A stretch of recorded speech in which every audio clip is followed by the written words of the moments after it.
pleasure to continue. I'd like to remind you that we are in Ukraine Media Center. And our next speaker is Oleksandr Motuzyanyk from the Ministry of Defense of Ukraine, and he'll tell us about the current situation all across Ukraine. You're welcome, Oleksandr.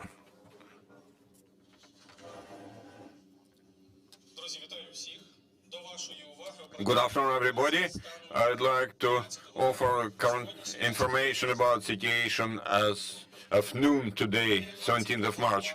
This has been the 22nd day of the heroic resistance of the Ukrainian nation against the Russian military invasion. Russian terrorist troops continue their attempts of their attack against Ukraine. The enemy tries to get to administrative boundaries of Luhansk and Donetsk provinces. However, they have not been successful in those attempts. In order to restrict and contain the Ukrainian troops, the enemy is trying to block villages and towns to the north of the capital city. At the same time, Russian occupation forces don't stop their bomb and missile strikes against civilian infrastructure sites in Lviv, Ivano-Frankivsk, Dnipro, and a number of other provinces where active ground combat operations do not take place. In Volyn area, we have seen that Russian troops have been using the territory and the infrastructure of the Republic of Belarus. This is done in order to strike Ukraine and in order to provide logistical support to the Russian invasion forces in Polissa direction. But with regard to the probability of direct engagement of some units of Belarusian military on the Russian side is still not zero. In Polissa area, the enemy tried to get the positions they previously lost as a result of successful operations of Ukrainian armed forces, but in that area the invaders did not succeed. Instead, they have been losing their personnel and equipment. Russian invaders tried to regroup their troops and to establish logistical support. In Siversk area, in the last day, Russian troops did not try any active attack.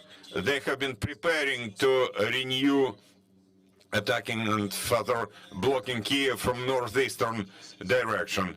The enemies have been shelling chaotically at the positions of Ukrainian armed forces and trying to do some reconnaissance.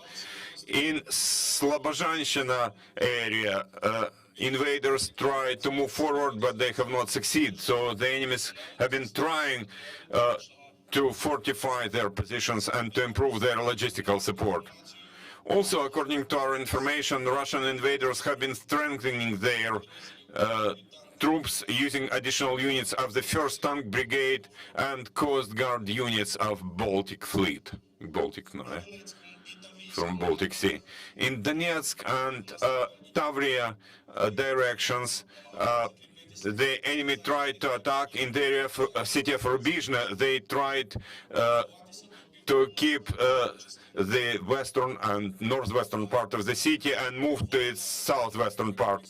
In Popasna and Volnovakha area, there have been failed attack operations, assault operations of the enemy near Verkhnetoretsk and Marinka. Having incurred losses and withdrawing, the enemy has been regrouping their troops and refilling their supplies. In Mariupol area, they continue to attack the city. In Zaporizhia area, there have been no active attacking operations from the invaders. In South Bug area, they have been doing reconnaissance and fortifying their positions. Also, Russian invading forces tried to attack in Kryvyi Rih direction, but they have not succeeded generally there, and they try to strengthen their positions. In Tavria direction, the enemy tried to continue to increase logistical support for their troops. In particular, according to our information, in Jankoy airfield, they deployed the location to collect their broken equipment.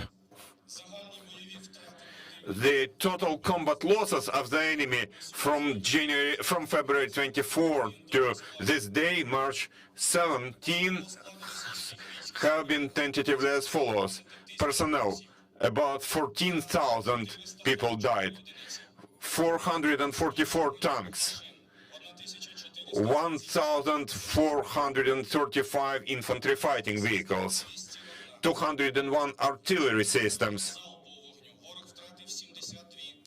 72 Grad missile systems, 43 air defense systems, 86 aircraft, 108 helicopters, 3 ships and boats, and UAVs of the operational and tactical level, 11 drones, 11 UAVs, as well as other special equipment, 10 pieces of that. Dear friends, the commanding office of the Armed Forces of Ukraine asks the press to limit as much as possible distribution of personal data, photos that show faces of our commanders, our officers, geolocation information, address information about our troops. Please do not provide information about exact location of bomb shelters in your media, so where civilians are hiding, so that it would be more difficult for our enemies to get information from open sources to carry out missile and bomb strikes against civilian infrastructure. That's basically all the information. Thank you for attention. Glory to Ukraine. Thank you, Oleksandr, for this information. Dear friends, if you have questions, please, you're welcome. Tim Judah from The Economist and Financial Times of London. Could you update us on the situation in Irpin and Bucha and military operations there? Have the lines changed? Change in the last 24 hours, 48 hours, what I mean.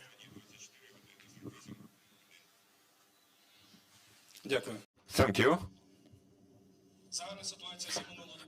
The general situation over the last day, in the last day, I would like to emphasize, there have been no significant changes. The situation at the outskirts of Kyiv, in particular in Hostomel, Bucha and Irpin directions, is at the moment also without any changes. At the same time, Ukrainian armed forces carry out special operations.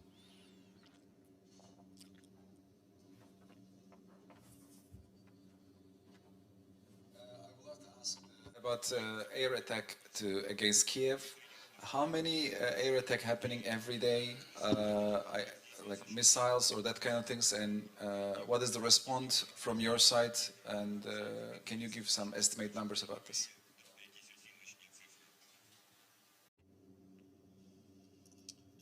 Thank you. As all of us can see, even though the Russian Federation states that bomb strikes and missile strikes are only aimed at military infrastructure, actually the enemy also uses artillery cartridges and missiles against residential blocks and places where innocent civilians live.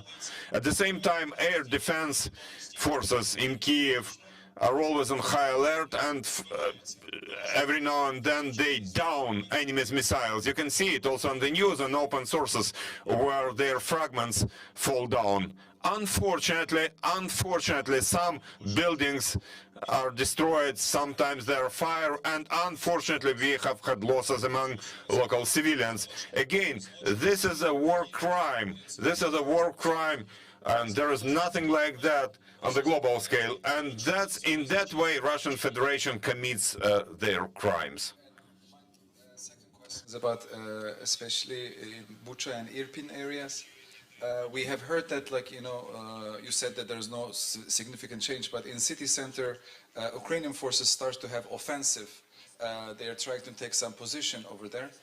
Is this true? And if there is some offensive attack, what is the aim? Like, control the city at least, or push them how far?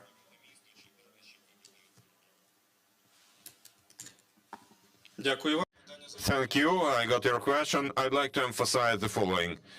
Again, we cannot speak openly about all special operations carried out by units and special units of the armed forces of Ukraine.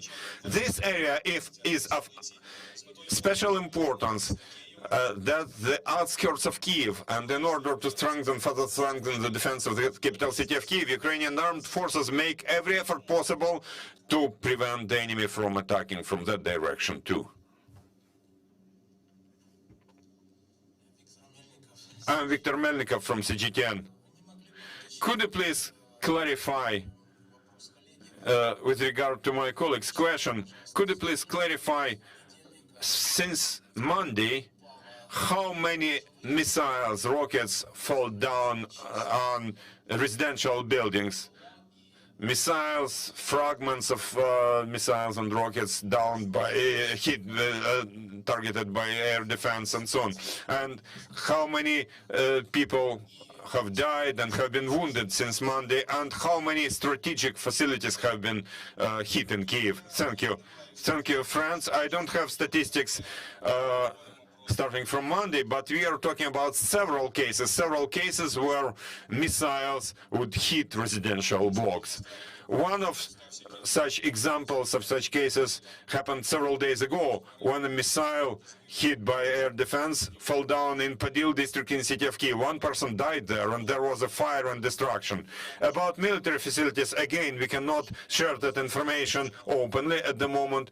We should understand that if you do it, if you share that information, it would enable the enemy to improve the precision of their operations. We all know that most of intelligence is collected from open sources, so all that information published in open sources in the media is also studied by the enemy, so let us not help the enemy in that. In London, there has been much talk in the last week that the Russian forces are about to start their siege of Kyiv, their attempt to control Kyiv. Does he think that that is still going to happen, and are they still capable of doing so?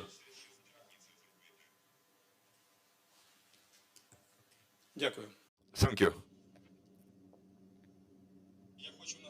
I'd like to emphasize again that cities like Kyiv, Kharkiv, Mariupol, Mykolaiv are very important in that assault operation, attacking operation by the Russian, offensive operation by the Russian Federation. Almost in all those cities, the enemy makes no success, and they cannot get those cities. And for that reason, they start terrorist actions. They start just chaotically, imprecisely shelling those cities from their artillery and with their missiles. I would like to emphasize that there is still a probability that the enemy would try and attack the capital city itself, but I'd like to reassure you that the defense of the city of Kyiv is a strategic duty for the whole nation, because Kyiv is the capital city of Ukraine, and they are the very best units of the land forces, paratroopers and special forces